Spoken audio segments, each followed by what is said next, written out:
Bien, vamos a continuar con las sesiones de teoría.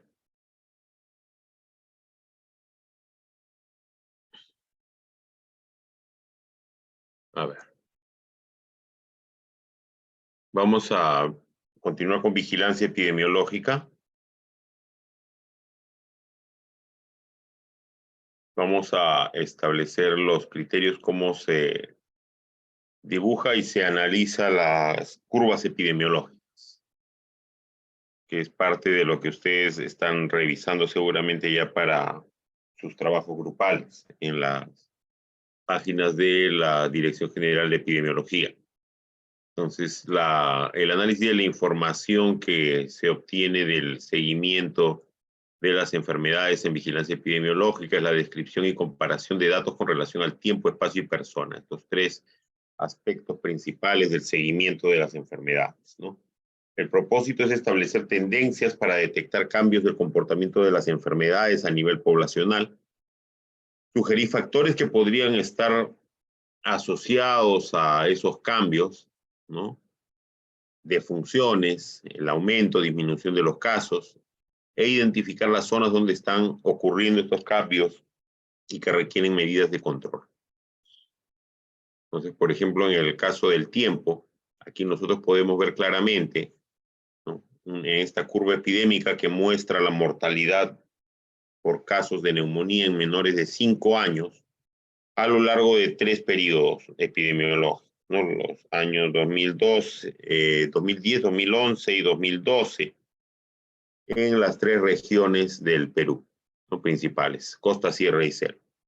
Notamos aquí en la curva verde, ¿no?, en la selva, la curva marrón en la sierra y la curva azul en la costa. Entonces hay una gran diferencia en las tasas de mortalidad por 10.000 habitantes en la tasa de mortalidad en menores de 5 años, ¿no? Y podemos ver debajo las 52 semanas epidemiológicas que constituye cada año. Y hay los picos que se van presentando, ¿no? Los picos que se van presentando año por año. Estas son las tendencias que se presentan anualmente y si se dan cuenta más o menos coinciden con cierta época del año en la cual se presentan las épocas probablemente más frías del año, ¿no?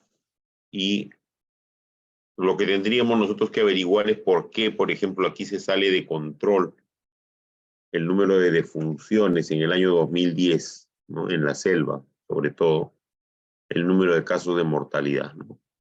¿Por qué es tan disímil en comparación con la costa y la sierra? Siempre es mayor en la selva, pero ¿por qué en esa oportunidad hubo tanta mortalidad? ¿Qué fue lo que pasó, no? Entonces, allí es donde en medio de esa curva se plantean acciones para poder retornar la curva lo más pronto posible a los niveles normales, ¿no?, a los niveles usuales. Lo pueden ver ahí también. Entonces, esa vigilancia es lo que nos permite actuar a tiempo para volver nuevamente la situación a los cauces normales. Aquí nosotros podemos ver también que la vigilancia constante nos permite ver los efectos de las intervenciones también.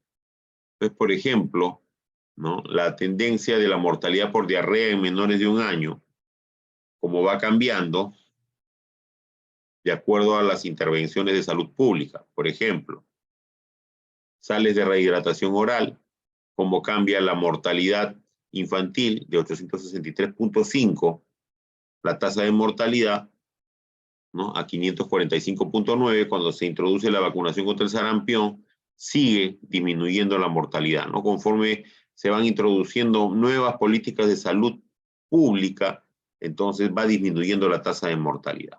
Entonces, por 100.000 nacidos vivos. Eso es importante. De esa manera podemos medir el impacto de estas medidas también. Aquí podemos ver la distribución de casos en el tiempo, ¿no?, de casos de dengue, que ahora nuevamente estamos teniendo un gran disparo en los casos, ¿no?, y que lamentablemente van creciendo ante la impotencia de la población y la inercia de nuestras autoridades, ¿no? A lo largo de los años que dejan que los vectores vayan ganando terreno en la población, ¿no? En el territorio nacional. Entonces, miren cómo se han disparado los casos aquí, ¿no? En estas semanas epidemiológicas y debería dictarse medidas para controlar principalmente el vector, porque el dengue no es una enfermedad que se transmite, como ya vamos a ver en la siguiente clase, que toca el día de hoy también, que es la epidemiología de las enfermedades infecciosas. El dengue no se transmite de persona a persona. Entonces, se necesita de un vector. Entonces, por qué ha habido este aumento de casos? ¿Qué cosa es lo que ha ocurrido, no? Aquí tenemos, por ejemplo, una tasa de incidencia de leishmaniasis cutánea que también se transmite por intermedio de un vector.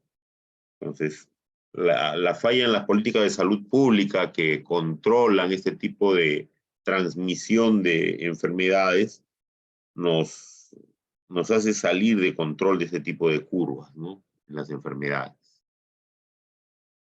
Aquí tenemos la situación mundial de las epidemias activas de cólera y diarrea líquida aguda al 1 de febrero del 2023, ¿no? Información más actual. Felizmente, a pesar de todo lo que ocurrió en el norte del Perú, no hemos tenido el brote del cólera, ¿no? Que se cernía, amenaza que se cernía sobre nosotros, como ya les había anticipado, con una alerta epidemiológica a raíz de casos que aparecieron en el Caribe. Entonces, todo eso es parte del monitoreo de la vigilancia epidemiológica internacional y nacional.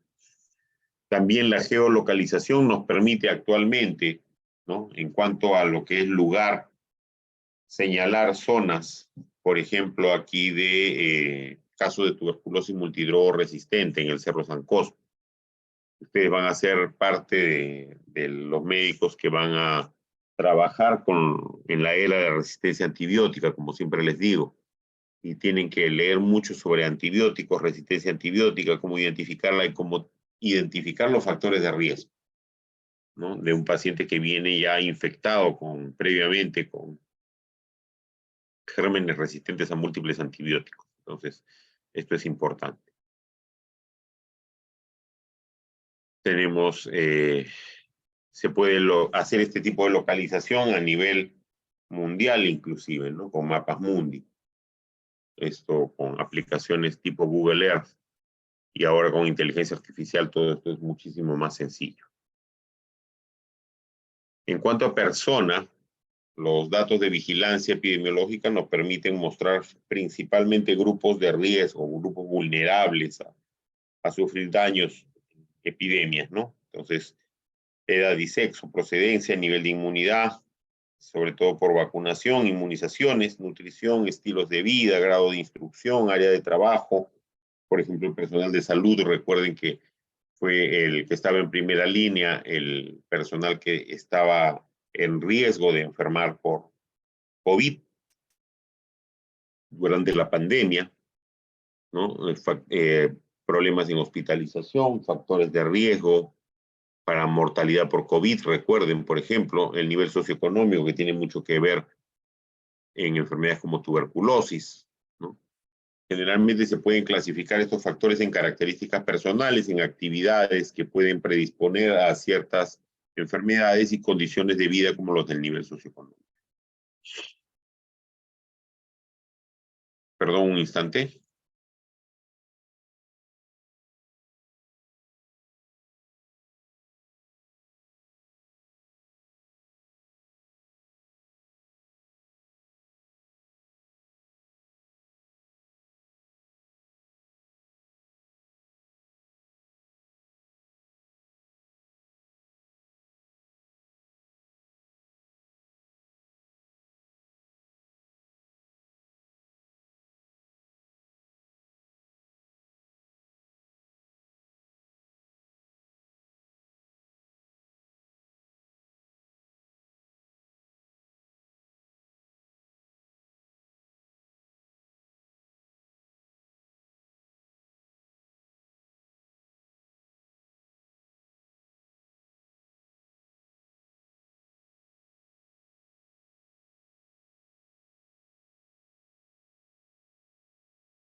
Bien.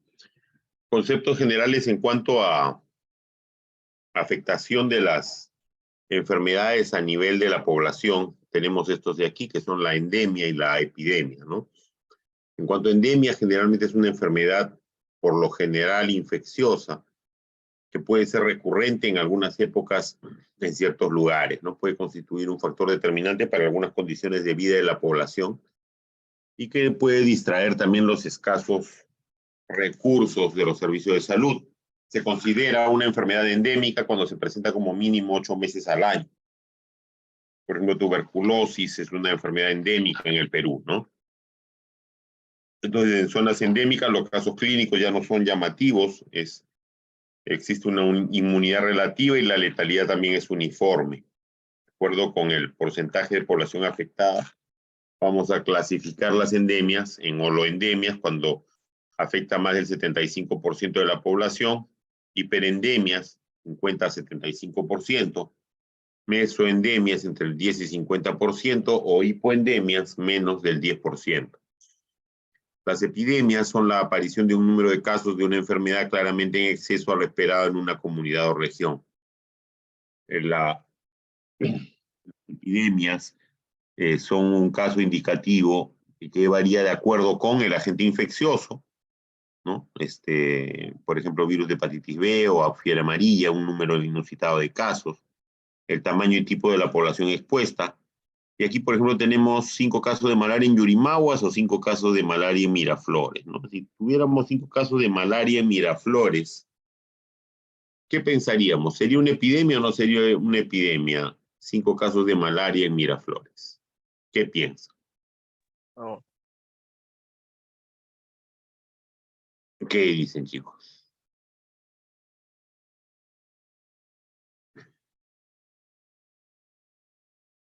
¿Es usual ver malaria en Miraflores?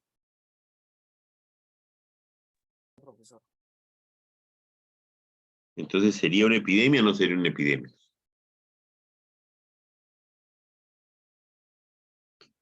¿Ver malaria en Yurimaguas será raro?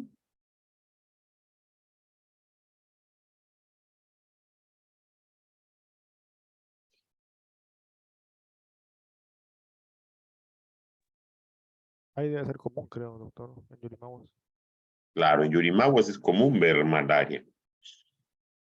Pero en Miraflores Ay, no, eso es raro. es rarísimo, ¿no? Pero de todas maneras, ¿qué les parece? Ver casos de malaria en Miraflores. Ver casos de dengue en Miraflores, ¿qué les parece?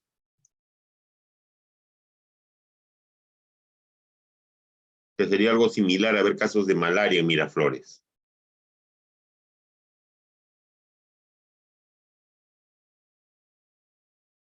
¿Preocuparía mucho? No, creo que no, porque no se propagaría. Claro, sería difícil que se propague, ¿no es cierto? ¿Qué me preocuparía realmente? Si es que, o sea, ¿qué necesitaría esa malaria para propagarse?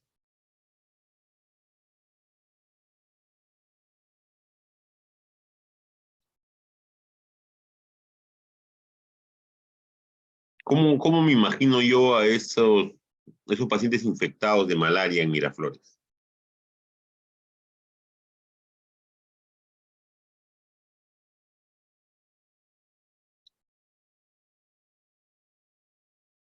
¿Qué hacen en Miraflores?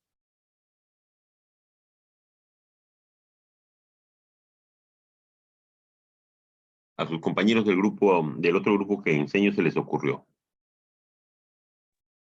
Podrían haber viajado a alguna zona de repente y volvieron a Miraflores, Turistas, ¿no? turistas. Turistas extranjeros probablemente, ¿no? ¿Por qué? ¿Qué se necesita para infectarse de malaria? Ser Una picado. picada del mosquito. Pero Claro, no. como el dengue, ¿no? Se necesita vector. Y en Miraflores dudo que haya vector. Entonces, ¿qué pasaría ahora si yo les digo que tenemos 5 casos de ébola en Miraflores? así fueran turistas.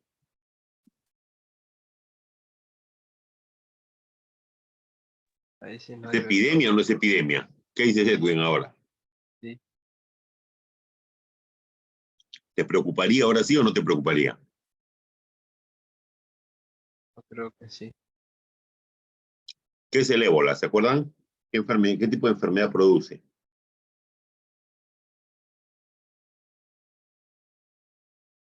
No tiene cura. ¿Qué más? ¿Qué tal letalidad tiene la enfermedad por el ébola? Muy alto. Altísima, ¿no? Es una fiebre hemorrágica,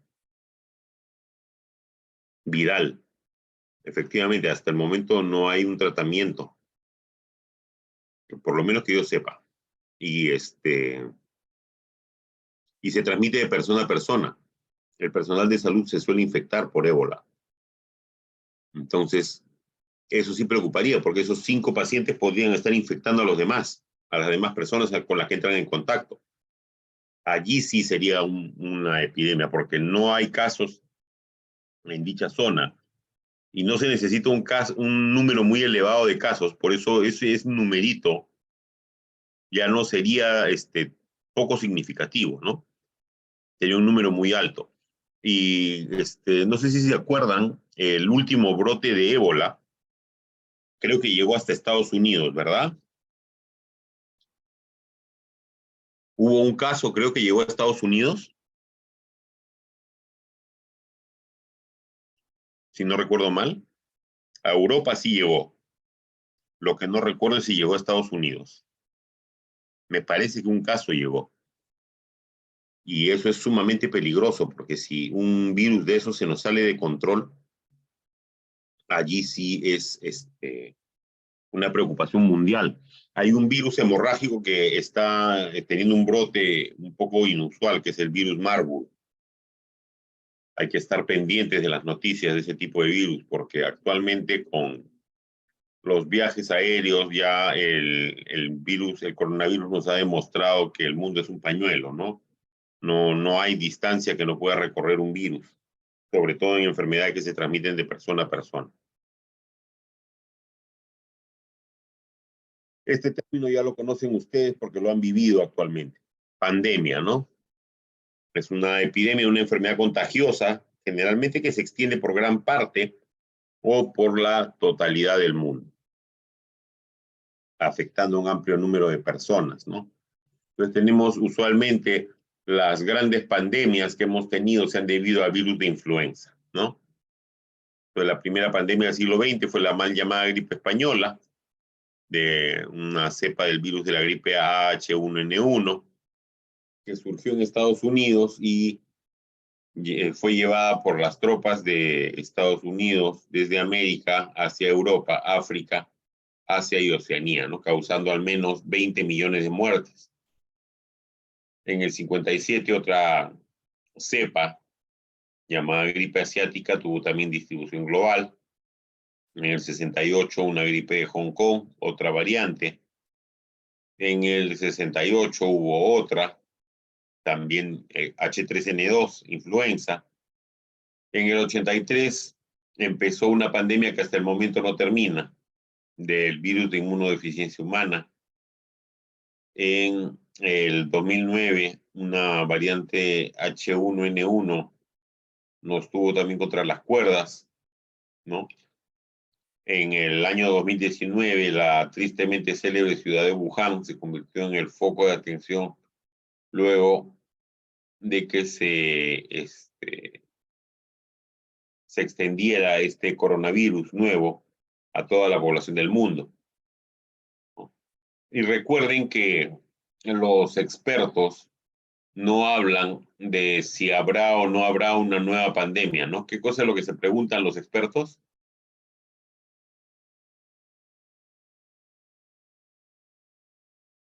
Ellos no preguntan si habrá o no habrá una nueva pandemia.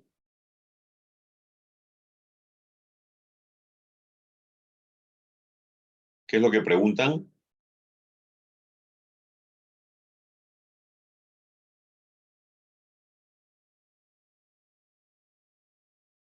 Ellos preguntan cuándo será la siguiente pandemia, no preguntan si habrá o no una nueva pandemia.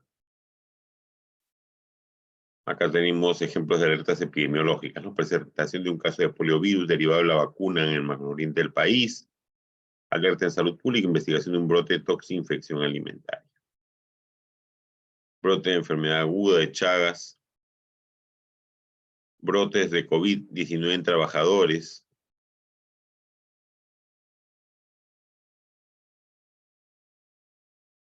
dibujos de la pandemia.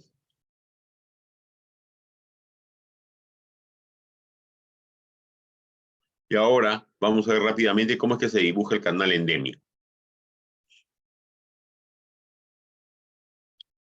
Los objetivos del estudio de las enfermedades endémicas es identificar epidemias, es decir, cuando las cifras se salen de control. Y al tener las tendencias del desarrollo de las enfermedades endémicas, podemos prever cuándo estos se van a salir de control y predecir las epidemias, ¿no? Y de repente podemos, si identificamos algunos factores de vulnerabilidad dentro de la historia natural de la enfermedad, podemos eliminar o erradicar la enfermedad del área. Entonces, para ello, se dibuja el corredor, curva o canal endémico, que son los patrones de comportamiento que se construyen a partir de la incidencia mensual de la enfermedad correspondiente a varios años. El número de años de observación va a depender principalmente de la regularidad que se presentan los casos de un año a otro. Entonces, consiste en la representación gráfica de las frecuencias diarias, semanales o mensuales de la enfermedad en un eje de coordenadas XY, en la cual el eje horizontal representa el tiempo y el vertical las frecuencias. Tiene una distribución asimétrica y presenta los elementos de curva ascendente, punto máximo meseta y descendente.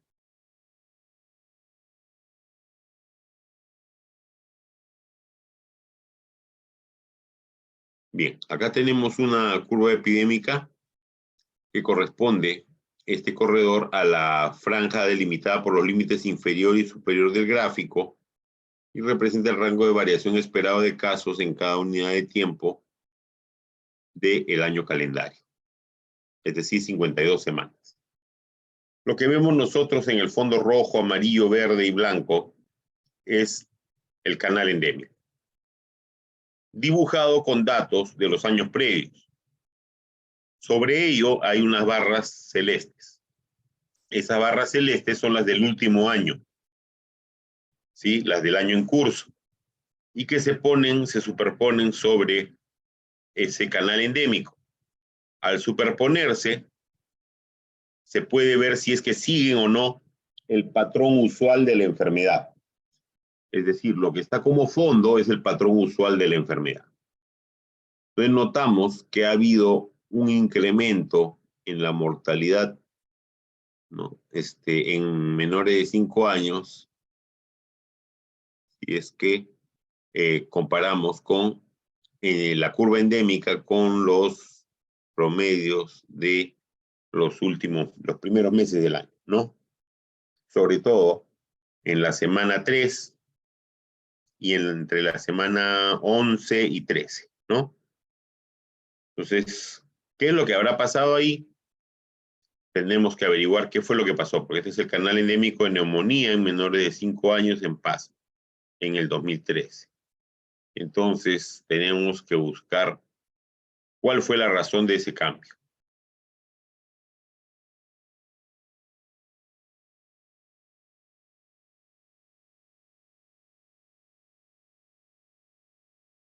Pero dijo ese de color verde es el canal, ¿no?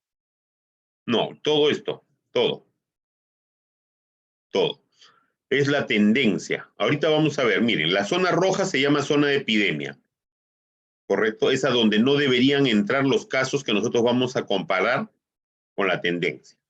La zona amarilla se llama zona de alarma, es la zona hiperendémica. La zona de seguridad es la zona verde, donde usualmente se presentan los casos de las enfermedades endémicas. Y la zona de éxito es la zona blanca, cuando la enfermedad se encuentra totalmente controlada. Entonces, cuando ustedes ven las barras que están aquí a la mano izquierda, ustedes ven, a ver, Vamos a darle un poquito de zoom. Ya, ustedes lo que ven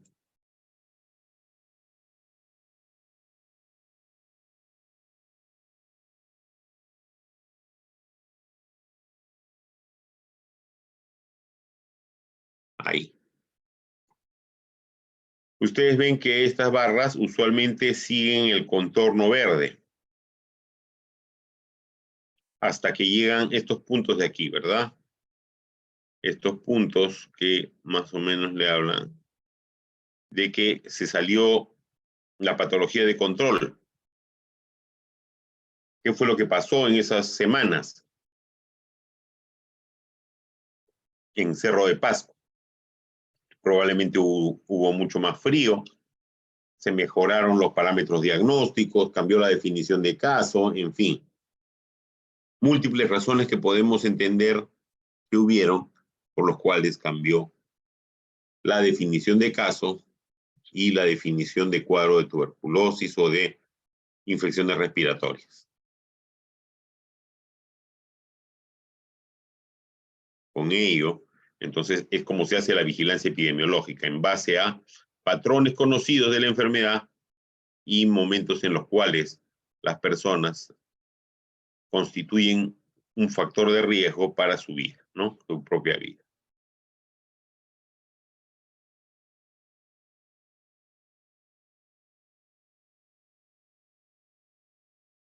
Bien, entonces el corredor o canal endémico corresponde a la franja delimitada por los límites inferior y superior del gráfico, desde aquí hasta acá, y representa el rango de variación esperado de casos en cada unidad del tiempo del año calendario, ¿no? La unidad de tiempo es cada semana epidemiológica. Entonces, la zona de éxito, que es toda la zona blanca,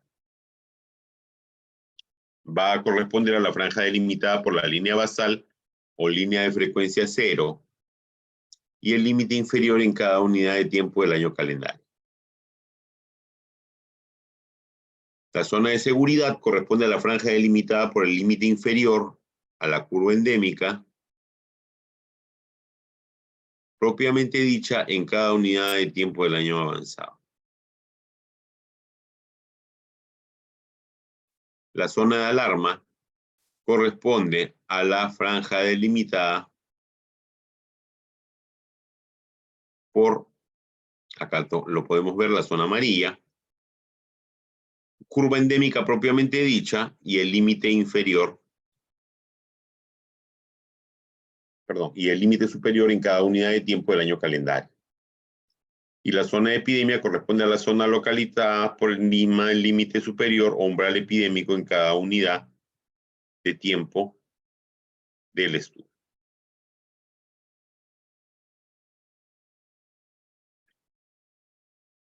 Entonces, para la elaboración del canal endémico se necesita el número de casos por mes y año. Usualmente la información de 7 años es ideal, pero se puede construir en 5 años. La información mínima necesaria entonces es de 5 años y puede hacerse con padecimientos transmisibles y no transmisibles. Una vez elaborado, se utiliza para el registro del padecimiento en el año siguiente.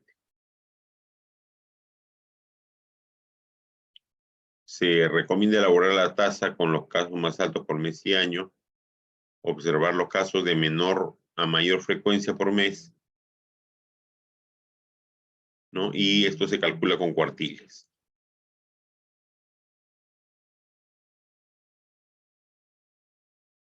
Entonces, se tienen los datos de una enfermedad por meses y se ordenan para luego establecer por cuartiles los datos que se van a tomar como base, aquí por cuartiles, en la posición que tienen los mismos datos para poder seleccionarlos al azar, ¿no?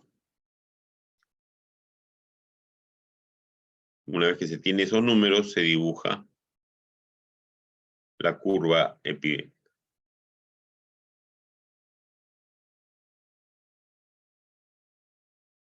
Acá tenemos una tabla con el número de casos de fiebre tifoidea que está para ordenar los datos y construir una tabla o canal endémico para poder realizar el gráfico correspondiente.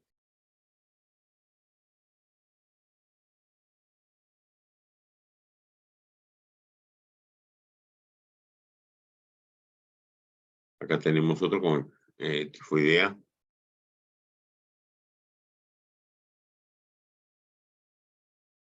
Zona de epidemia, zona de alarma, zona de seguridad y la zona de éxito por debajo de todas. Y otro ejercicio tomado con cifras del Guayas, Ecuador, ¿no?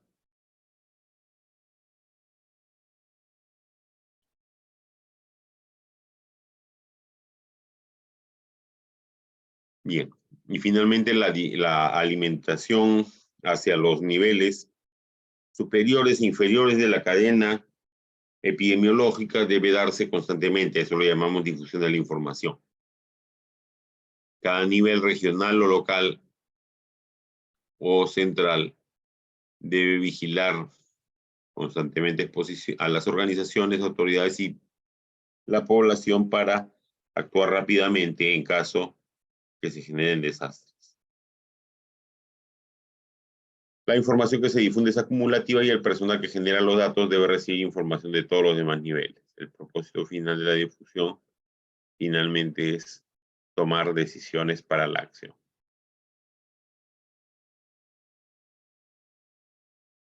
Bien. Vamos a pasar a la siguiente exposición.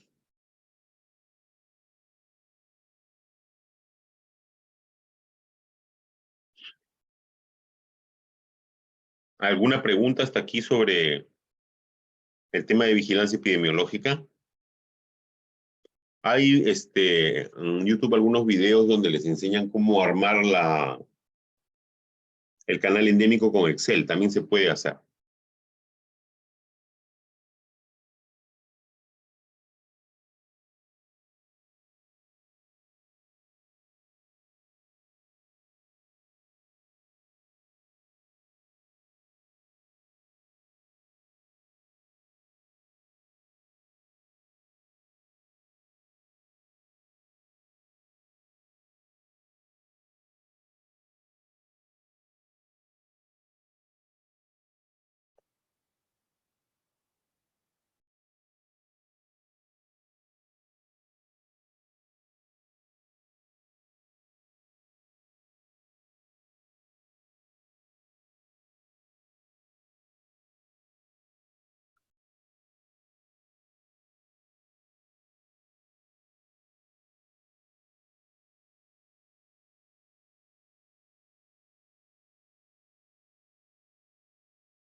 Bien.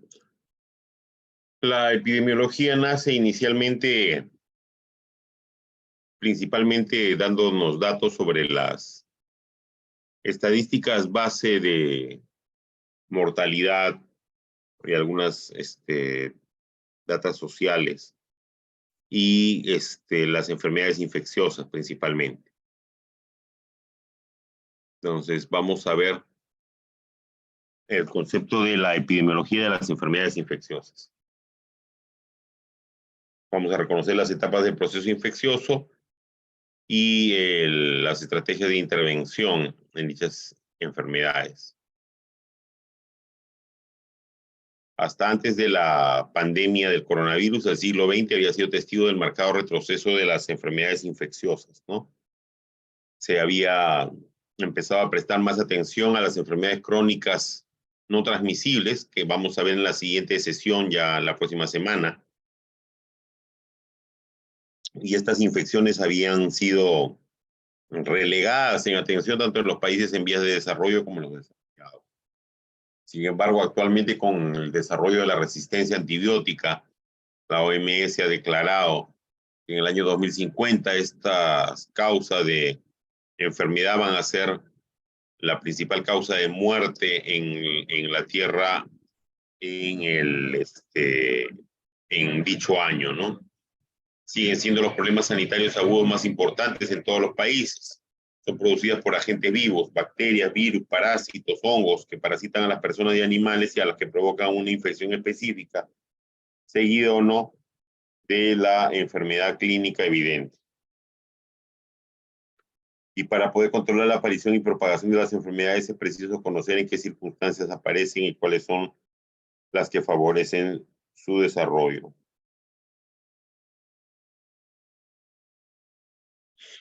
Entonces, esta es la hoja de ruta de este tópico que que se ha planificado para este tema.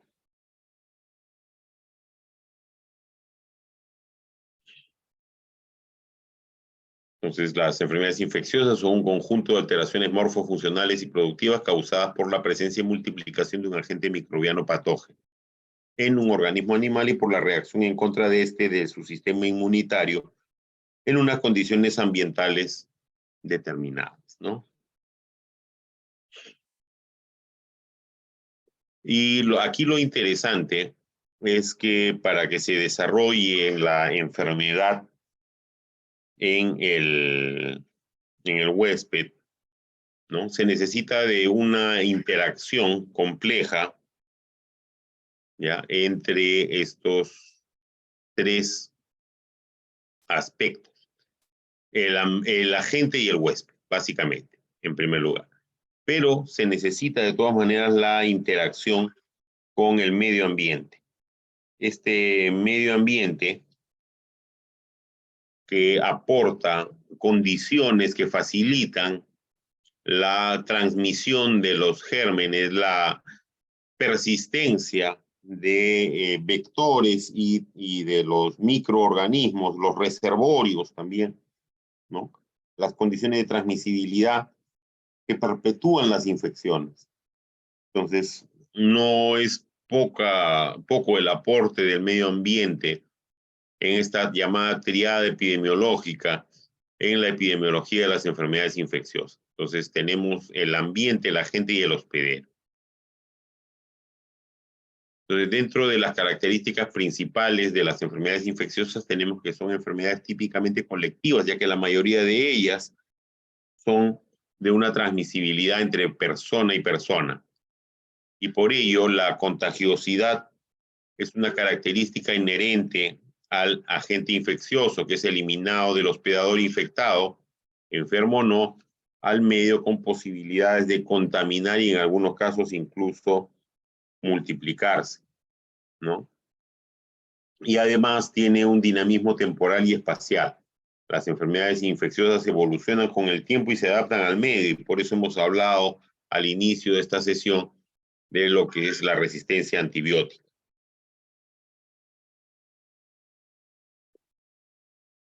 Y la epidemiología estudia precisamente cómo se distribuyen estas enfermedades en la comunidad, los factores que determinan su frecuencia y distribución, ¿no? Y dentro de ellos, como les digo, los aspectos que generalmente tienen que ver con el medio ambiente y los vectores que permiten su transmisibilidad. Tenemos múltiples registros históricos que nos dan data de la antigüedad de estas enfermedades y cómo se transmiten, ¿no? En la Biblia es muy recurrente las descripciones de la lepra y la tuberculosis, ¿no? Principalmente, ¿no? Lo mismo ocurre en otros libros sagrados como el Corán, el Talmud, libros chinos, hindúes. Recomiendan numerosas prácticas sanitarias preventivas, lavado de manos y alimentos, circuncisión, aislamiento de enfermos y la inhumación o cremación de los cadáveres. En el papiro de Ebers, en Egipto, se registran enfermedades y plagas, ¿no? En Grecia también Hipócrates habla ya de algunos aspectos relacionados al ambiente y las enfermedades, ¿no?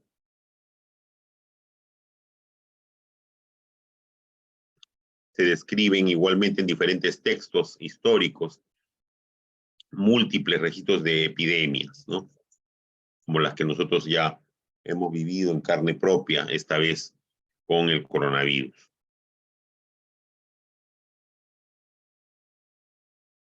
Los cambios sociales llevaron a cambios también de hacinamiento, de pobreza, que incrementaron las condiciones para la diseminación de enfermedades como la tuberculosis, por ejemplo, y también para el desarrollo de descubrimientos científicos que llevaron a descubrir, a investigar los gérmenes. Para ello siempre recomendaré yo un libro llamado Los cazadores de microbios, que es de lo mejor que se puede leer sobre los albores de la microbiología, ¿no?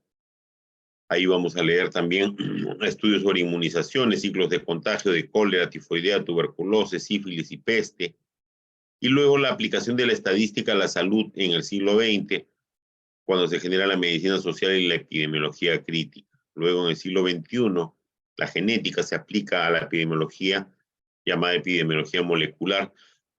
Se aplica ya técnicas de georreferenciación satelital y caracterización espacial de ecosistemas, ¿no? Llamada ecoepidemiología. Entonces aparecen nuevos esquemas de tratamiento y mejores formas de relacionar de la interacción entre el medio ambiente y el hombre. Aquí hay algunos registros históricos entre América y Europa que sería bueno que de manera general, como cultura general, los revisen para que los tengan presentes, ¿sí? Vamos a pasarlos. Y vamos a centrarnos aquí en la cadena epidemiológica. La cadena epidemiológica es un modelo que tiene algunos eslabones, por eso se llama cadena, que intervienen en la transmisión de la enfermedad. Entonces, una vez que nosotros los identificamos, podemos actuar sobre algunos de ellos para poder romper la transmisión de las enfermedades infecciosas. Y de esa manera, evitar su diseminación en la comunidad. Entonces, en esta cadena tenemos el agente infeccioso o agente causal. Tenemos el reservorio, que es el lugar o organismo donde la gente vive y se multiplica. Si el reservorio viene a ser solamente el ser humano, tenemos una enfermedad que es potencialmente erradicable, ¿no? Si el reservorio viene a ser el suelo, el agua, los animales, entonces es un poquito más difícil de erradicar la enfermedad. Luego tenemos el mecanismo de transmisión que tiene que ver con la vía de salida, el medio, cómo el agente llega hacia el huésped susceptible de enfermar, ¿no? Y este huésped susceptible es otro punto donde nosotros podemos intervenir, porque si nosotros aumentamos la inmunidad, las defensas de este huésped y lo tornamos menos susceptible a desarrollar la infección, entonces podemos cortar esta cadena epidemiológica de transmisión. Y obviamente tenemos el medio ambiente, ¿no? Que son todos los factores que rodean a estos actores y que pueden facilitar el estado de salud y el proceso de enfermar. En cuanto al agente infeccioso, hay una gran variedad de agentes que son desde las partículas virales más sencillas hasta complejos microorganismos multicelulares que pueden producir enfermedades en el hombre. La infección representa la entrada y el desarrollo o multiplicación de un agente infeccioso en el huésped, y un agente infeccioso es todo ser vivo que favorece, desarrolla o inicia el proceso de infección. ¿Ser vivo virus? ¿Perdón? ¿Ser Sí, vivo virus? no te entendí bien, perdón. Dijo ser vivo virus, ¿puede ser? Un agente Claro, infeccioso. los virus también. Ah, ya. Claro, los virus también. ¿No? Acá lo tenemos, ¿no? Entonces, las bacterias causan enfermedad mediante invasión directa de los tejidos o por la formación de toxinas, ¿no? Los virus, en cambio, invaden las células de los tejidos y utilizan el material genético de cada célula para replicarse e invadir otras células, ¿no? Es lo que hacen los virus. Los parásitos pueden ser de dos categorías: los microscópicos como las amebas y los macroscópicos como los helmintos, ¿no? Las riquecias, que se transmiten por intermedio de un vector. Ahora vamos a ver características inherentes al agente infeccioso y otras características relacionadas al huésped. Entonces, las características relacionadas al agente infeccioso son la infectividad, que es la capacidad de alojarse en un huésped susceptible, crecer y reproducirse en él, pudiendo no causar daño o enfermedad. Eso es la infectividad. Entonces, el virus del sarampión o de la viruela tiene una elevada infectividad. El virus de la rubéola y de la parotiditis tiene una infectividad intermedia, y el bacilo de la tuberculosis y la lepra tienen baja infectividad. Se necesita convivir con una persona que tiene tuberculosis y lepra para poder infectarse. No basta con tener un solo contacto con estas personas infectadas para poder infectarse. Entonces, por eso dice que las personas que están infectadas con micobacterias tienen baja infectividad. La patogenicidad nos habla de la capacidad del germen de producir enfermedad en el huésped susceptible. Entonces, ya infectaron al huésped, ahora hay que producir la enfermedad. Entonces, el virus del sarampión no solamente tiene alta infectividad, sino además es altamente patógeno. Puede producir enfermedad, mientras que los poliovirus, dicho nivel es bajo, baja patogenicidad, puesto que apenas una pequeña proporción de los que fueron infectados desarrollan la enfermedad. Otras características son la virulencia, que es la capacidad de producir daño severo o enfermedad grave. Entonces, el virus de la rabia, por ejemplo, es altamente virulento. El virus del catarro común o de la rubiola producen enfermedades sumamente benignas. Las mutaciones que ya ustedes conocen, de las que se ha hablado también bastante en la pandemia, son características de algunos agentes vivos de cambiar o alterar alguna de sus propiedades y transmitirlas a sucesivas generaciones conservando la especificidad. En relación a las mutaciones, estas les permiten a los microorganismos adaptarse a las condiciones del medio interno, generalmente donde los sistemas inmunes tratan de rechazar a estos microorganismos. En cuanto al poder antigénico o inmunogenicidad, es la capacidad de provocar cierto grado de resistencia específica en el huésped que ha invadido. Este poder antigénico es lo que permite precisamente la base de las vacunas, ¿no? Entonces, el virus de la influenza produce poca o nada inmunidad. Por eso hay que estarse vacunando una vez al año prácticamente con esta vacuna. Mientras que el virus del sarampión o de la fiebre amarilla produce inmunidad duradera, y por eso se coloca una sola vez la vacuna del sarampión. O si alguien fue infectado, queda con inmunidad prácticamente para toda la vida. La letalidad es la capacidad del microorganismo de producir muerte. Habíamos hablado del ébola, también podemos decir lo mismo del virus de la rabia, ¿no? Cuando alguien ha sido infectado con el virus de la rabia y desarrolla los síntomas, es prácticamente mortal.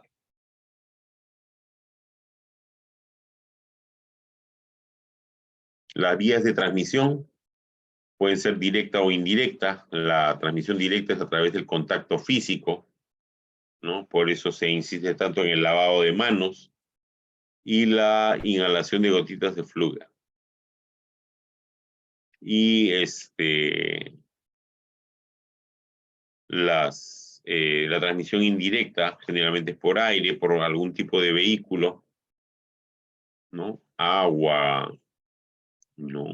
Algún alimento contaminado, o por vectores, ¿no? Mecánico o biológico.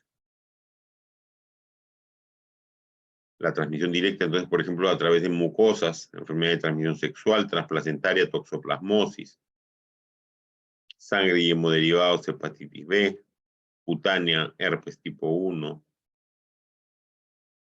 Tenemos la tos, gripe y tuberculosis. La transmisión directa a través del agua, los vibrios, la hepatitis A. La que se transmite a través de alimentos, salmonelosis, shigelosis, a través de vectores como el paludismo y el dengue, y a través del aire como la varicela. ¿Cómo se responde ante una infección? Los factores que intervienen en la patogénesis de las infecciones van a depender primero del microorganismo y del huésped. Del microorganismo que pueda prenderse firmemente al huésped, ¿no? Que haya adherencia. Y que se pueda multiplicar y evadir la reacción del huésped. Eso se llama diseminación. Y dentro de las características del huésped, los factores implicados del huésped, están la respuesta inmune innata y diaria.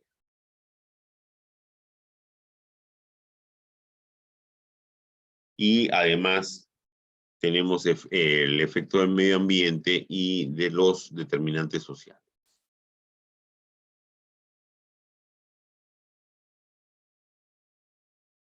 Entonces, una vez que entra el microorganismo, se debe adherir y multiplicar recién. Al ocurrir esto, va a infectarse. Una vez que está infectado, se tienen que ver los factores del microorganismo y del huésped, ¿no? La patogenicidad y la virulencia, si el patógeno es primario, si es un patógeno oportunista, y además de ello, de repente no se trata de un patógeno que es de flora comensal, ¿no? Esta flora que se pierde conforme estamos hospitalizados o se reciben antibióticos. Y además están los factores del huésped, que es básicamente la muestra de heces, ¿no? Perdón, la respuesta inmune, perdón. Pensando acá en la flora comensal. La respuesta inmune del huésped, sea la inmunidad innata o la inmunidad adquirida. Bien, una vez que interactúan todos estos factores y se logró producir la enfermedad sintomática, vamos a tener la colonización primero, luego la infección latente subclínica y la enfermedad infecciosa ya plenamente manifestada, ¿no? Que puede ser localizada o generalizada. Entonces tenemos los factores esenciales en el desarrollo de una infección.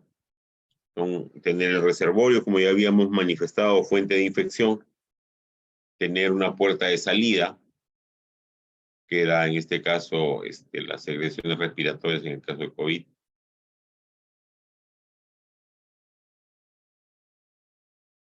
Y tener una vía de transmisión, puerta de entrada y un huésped susceptible. Si el huésped está vacunado, por ejemplo, contra la enfermedad, no va a recibir ningún germen que pueda producir la enfermedad, ¿no?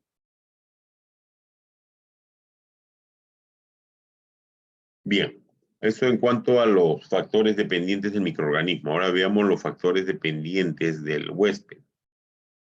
que son, en primer lugar, la colonización, que es la presencia del microorganismo en un huésped. La infección, que es el establecimiento y proliferación de un patógeno en un huésped, ya produciendo signos y síntomas. No basta con que sea colonizado. También ya empieza a producir síntomas. En ese momento ya se llama infección. Una enfermedad infecciosa, entonces, es un conjunto de manifestaciones clínicas producido por una infección. Y una infección subclínica es una enfermedad infecciosa cuyos síntomas son muy leves o incluso pasan inadvertidos. Bueno, esto de las bacterias de mayor relevancia clínica lo vamos a pasar.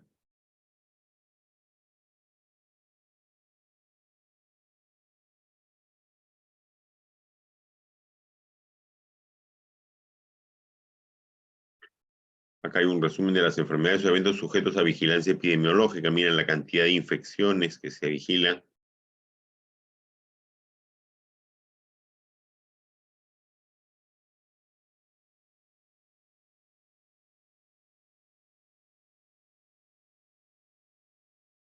Bien. Otro tema de las enfermedades infecciosas son las enfermedades emergentes y reemergentes. Por ejemplo, dengue resultó ser una enfermedad emergente en su tiempo en el territorio nacional. Luego de ello vino un segundo brote de COVID, ¿no? Por ejemplo. Entonces ya allí se convierte en una enfermedad reemergente. Sobre todo cuando después de un tiempo se da un inusitado caso, elevación en el número de casos, allí la enfermedad se convierte en una enfermedad reemergente. Entonces acá nos pone que en la historia de la humanidad se han presentado epidemias y pandemias, ¿no? Como la influenza a principios del año de 1900, que causó más de 20 millones de muertos, la infección por VIH-Sida a nivel mundial, que ha producido 24 millones de defunciones. Diversos factores incrementaron inclusive las enfermedades infecciosas emergentes y reemergentes.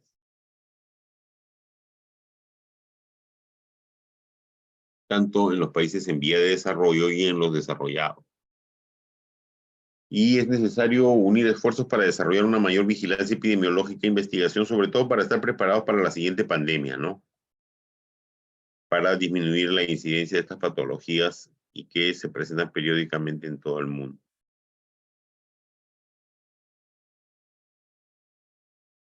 Entonces, los factores de los microorganismos para causar problemas de salud pública, dentro de lo que habíamos revisado, son la facilidad de transmisión entre animales o entre personas. Esto es lo que se ha descrito que ha ocurrido en China cuando empezó lo del coronavirus. La gravedad de la infección. Además de ello, la factibilidad de herramientas para para la prevención y control de brotes, establecer medidas para el tratamiento de las enfermedades, que es lo que no se está haciendo a cabalidad ahora con el brote del dengue, brindar condiciones ambientales que propician mutaciones. Esto hay que tener mucho cuidado porque esto es lo que está favoreciendo la aparición de algunas cepas del coronavirus que están resultando ser resistentes a los manejos, ¿no? Por ejemplo, acá ponen aparición de Plasmodium falciparum resistente a la cloroquina, en un resurgimiento global de esta enfermedad en algunas zonas del mundo.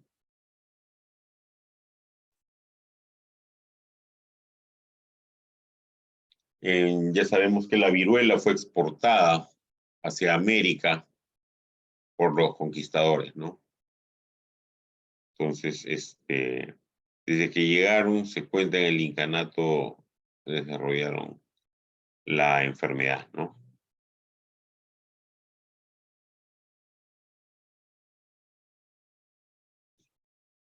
En el caso de la viruela, ocasionó una alta letalidad debido a que no había inmunidad. La población era virgen contra el virus.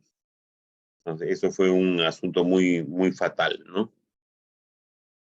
Durante las edades media y moderna en Europa no se produjeron epidemias de peste, cólera y tifus, y esto estableció la endemicidad de sífilis y lepra y el cambio de patrón de transmisibilidad de tuberculosis de vía digestiva a la vía aérea.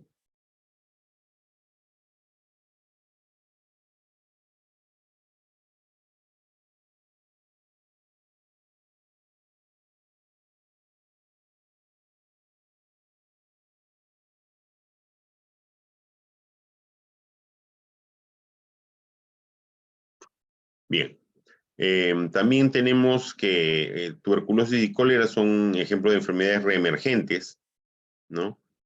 Cólera ha aparecido nuevamente, no en el Perú felizmente, pero sí en América, ¿no? Y además, tenemos que dengue, estamos siendo testigos de que se está convirtiendo en una enfermedad emergente en Lima y reemergente en el territorio nacional, ¿no?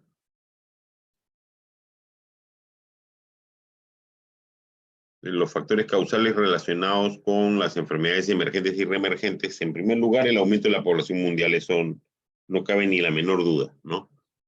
Entonces, ahora somos más gente y obviamente la propensión a enfermarse es mucho mayor. No recibimos ningún...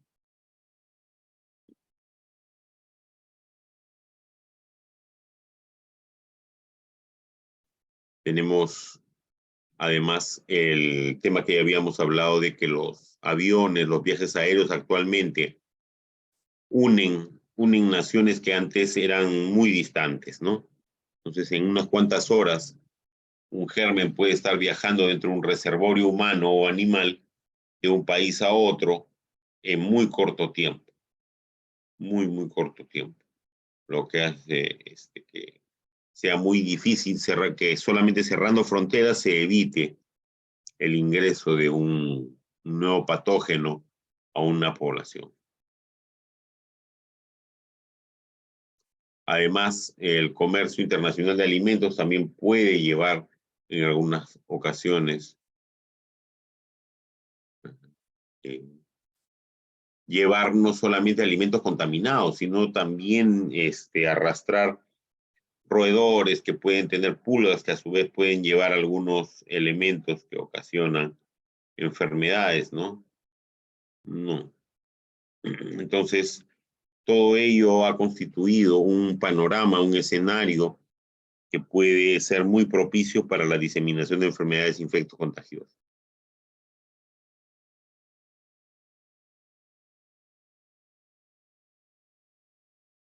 Los cambios climáticos también han favorecido la aparición de nuevos escenarios en los cuales algunos gérmenes pueden proliferar con más facilidad, ¿no? También los cambios medioambientales de algunas actividades humanas han contribuido con todo esto.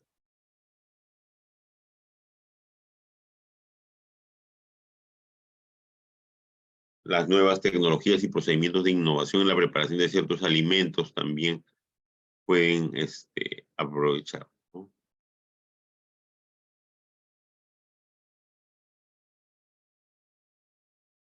El incremento de la resistencia bacteriana hace que estos microorganismos vivan más tiempo, que su medio ambiente sea más propicio ahora al desarrollo de mutaciones, ¿no? La desorganización y falla de los servicios de salud pública hace también que se prescriban medicamentos que están prohibidos bajo ley para ser prescritos en la comunidad y sin embargo ahora pueden ser muy bien sopesado y con una gran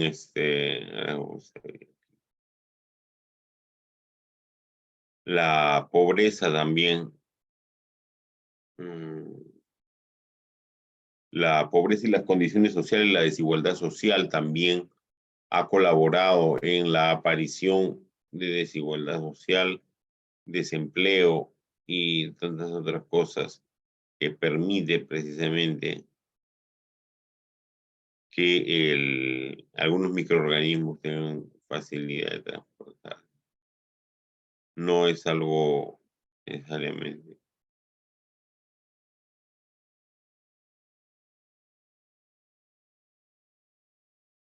Bien, estas son lecturas adicionales que de todas maneras se recomiendan para completar los conceptos de esta clase. ¿Qué puede enseñar la epidemiología de las enfermedades infecciosas a la epidemiología de las enfermedades crónicas?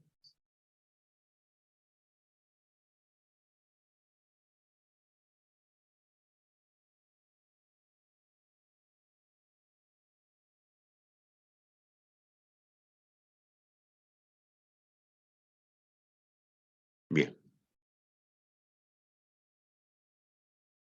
No sé si tienen alguna pregunta, alguna consulta sobre epidemiología de las enfermedades infecciosas.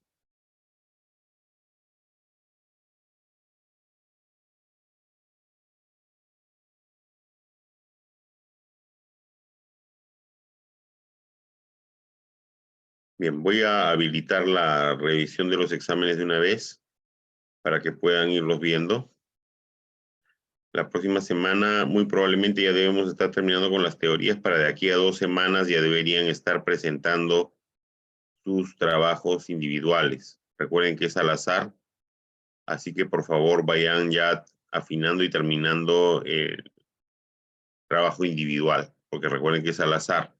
Yo decido quién empieza, no es por orden alfabético ni por número de orden. ¿Ya? Bien, chicos, vamos a dejar aquí la sesión. Voy a abrir la revisión del examen en este momento.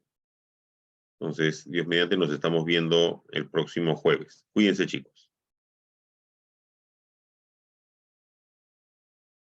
Doctor, Hasta una luego, consulta. doctor, gracias. Hasta luego, doctor. Hasta luego, chicos. Doctor, Sí. le voy a enviar un chat por privado. Es sobre la consulta del artículo. A ver si lo lee. Ah, ya. No, o si no, dime, Moisés. He encontrado un artículo en español, pero el cual me mostraba diversos, o sea, es un estudio de casos y controles, pero en este caso lo que usted nos enseñó era de casos y controles si es que estaba expuesto a un solo factor. Y en este caso tiene varios factores, malformaciones congénitas, Ah, sí se puede. complicaciones. ¿Y ahí cómo sería? Porque, Porque acuérdate que casos y controles tú escoges un desenlace, Ujú. Pero en pero este caso mi puedes desenlace va a ser encontrar. una ITU, pero acá me tienen varios factores de riesgo, pero me dice que no es que si está expuesto o no está expuesto, sino me dice que está expuesto a tal cosa, a constipación, supongamos, luego de ahí a otra, a fimosis o así. No, está bien, sí puede ser. Entonces, ¿cómo sería para Está saberlo? el odds ratio de cada uno de ellos. Ajá, sí. Claro, está bien, está perfecto. Con el odds rate normal le calculo todo. Claro. Por eso te Ah, digo, recuerda que casos y controles, tú partes de la enfermedad. sí, ajá. Ya. Entonces, en casos y controles, tú es un diseño en el que tú partes de la enfermedad y puedes estudiar varios factores de riesgo. Mejor dicho, no es factores de riesgo, sino eh,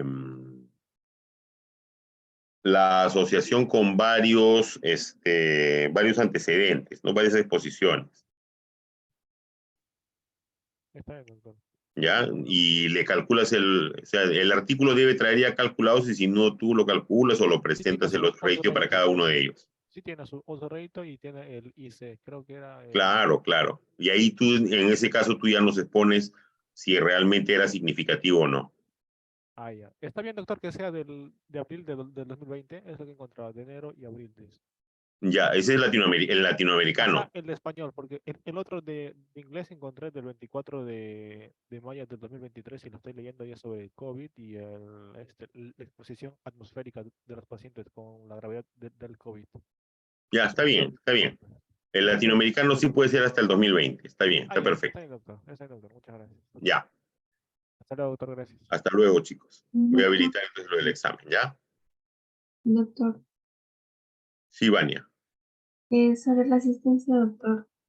Sí, voy a pasarles la asistencia a todos. No te preocupes. Ya, doctor, gracias.